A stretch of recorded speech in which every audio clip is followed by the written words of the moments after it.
तेरे करम के उजालों ने मेरा साथ दिया, सफर में पाँव के छालों ने मेरा साथ दिया।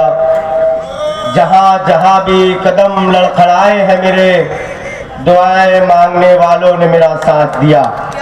आज के इस प्रोग्राम जो कि जलसे यलगार के नाम से लिया जा रहा है, आप लोगों को जैसा कि पता है, खबर है, आज के इस प्रोग्राम की सदारत हमारे रहनुमा मरहूम शेख रशीद साहब के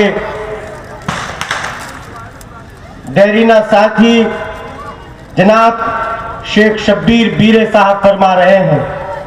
हमारे दरमियान हमारे लीडर, हमारे कायद आसिफ शेख रशीद साहब मौजूद है। बाकायदा तौर से मैं प्रोग्राम की शुरुआत करना चाहता हूँ। अभी आप लोगों के सामने